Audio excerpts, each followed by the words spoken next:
Dar pernai rudenį vykome į Klaipėdos rajone esantį Petro Vasiliausko ūkį, kur parduotuvių tinklo Žalia stotelė specialistai rinkosi sėklinių bulvių veisles. Kaip tik tuomet buvo pats bulviakasis laukuose dirbo technika, o ūkyje vyko įvairių veislių bulvių perinkimo ir fasavimo darbai. Ūkio komanda pasidalino savo patirtimi apie tai, kokias veisles tinkamiausia auginti Lietuvoje. Ko gero, bulvės yra mėgstamiausia lietuvių daržovė, jau net ir nebevadinam daržovę, tiesiog antra duona. Ir norime augintojams pasiūlyti bulves auginti, turėti ir skanauti nuo pat joninių iki kitų metų joninių. Dėl to su Žalios stotelės komanda atvykome pas Petrą Vasiliauską, kuris augina sėklinės bulves, kurios užtikrina sveiką, gausų, skanų bulvių derlių. O kad išsirinkti mėgstamiausias bulvių veisles būtų daug lengviau, Petras pristatys savo auginamas bulves, kodėl jos tokios įdomios, kodėl verta jas išbandyti ir kaip turėti tą didelį ir gausų derlių. O dabar daugiau nei 25 metų patirtį turintis ūkininkas, bulvių augintojas Petras Vasiliauskas kartu papasakos apie pavojus, kokie tyko įsigijus nekokybišką sėklą, kokios ligos gali apnikti bulves ir žinoma, kaip nuo to apsisaugoti. Dabar išvedinėjimas naujos veislės, kurios yra sparesnis lygom ir lengvesnis auginimui. Akcentuočiau tai, kad bulvės serga apie 50 lygų.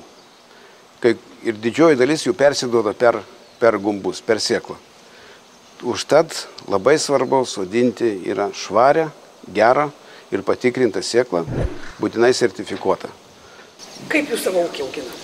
Taip, mes pastoviai atsivežama didesnės kategorijos, o ankstesnės kategorijos veislių. Visada mūsų ūkyje sėklai yra auginami šilėtinės kategorijos ir labai retais atvejais iš pirmos reprodukcijos dauginamos bulvės.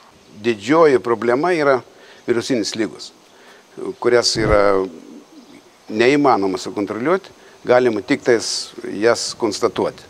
Galima daryti monitoringą ir nuspręsti, kada jau mes pasiekėm tą žalingumo ribą. Virusinės ligas platina amarai, paprastai jie prieš vėjai neskrenda, mes esam pajūrio zonoje ir mūsų vėjai vakarų daugiausiai tos amarus nubloškia toliau į žemyną, sąlyginai turim čia švaresnį teritoriją, todėl ir veršimės bulvių sėklininkystę. Pagrindinis akcentas, dėl ko čia apsimoka auginti sėklines bulves.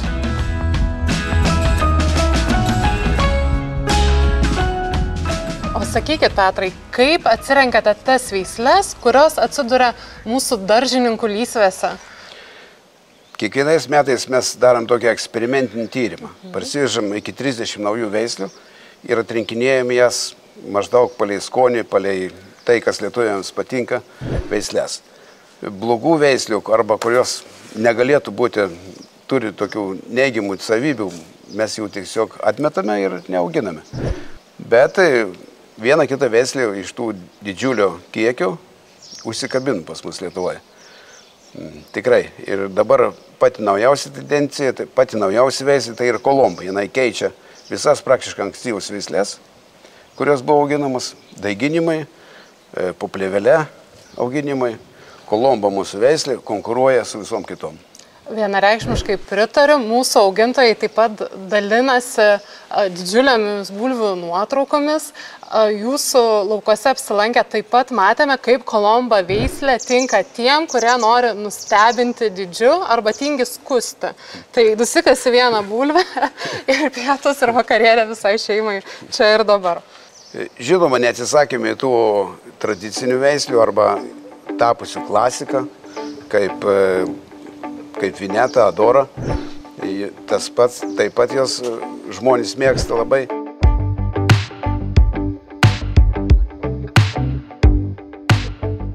Daržininkai itin mėgsta ankstyvas ir itin ankstyvas veislės, kad turėtų tą šviežią pirmą derlių šaltibarščiam apie jonines. Bet vėliau nukasę savo lysves, jos tarsi lieka tuščios ir norisi dar kažką auginti, atrasti tos skonius. Gal turit mums rekomenduoti gerą veislę, kurią verta rinktis ir bandyti auginti? Viena iš naujausių veislių ir naujausia tendencija tai yra Emanuelė. Ypatingo grožio ir ypatingo skonių veislė. ilgesniam laikymui. Iš ties, jos yra pailgos, labai gražia geltona spalva. Taip. Turim dar vieną veislę, jinai yra taip pat labai nauja, tai yra Karelija. Ilgesniam saugojimui tai nuostabi veislė. Jinai keičia vinetą ir nėra klausimų su jo saugojimu. Taip pat turim dvi labai geras veislės, kurios yra atsparios marui. Tai būtų akustikas ir aloetė. Jos yra atsparios marui, tikrai nereikės purkšti nuo maro. Jos puikiausiai užaugs ir tik saugojimui nereikės jokių papildomų pastangų.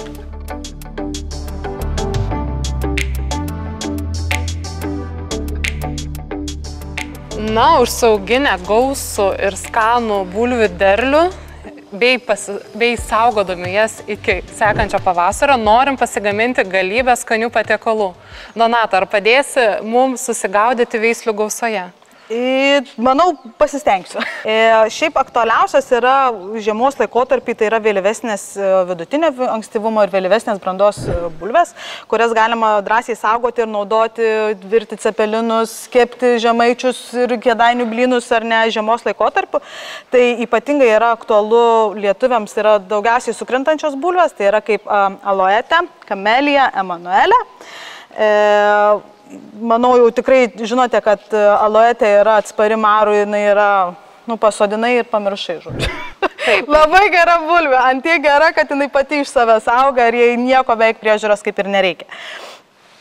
Dar ypatingai ir norėčiau akcentuoti kameliją, jinai yra labai lengvai auginama, atspari sausrai ir kaitrai. Naujausia mūsų veislė, išbandyta, tai yra emanuelė.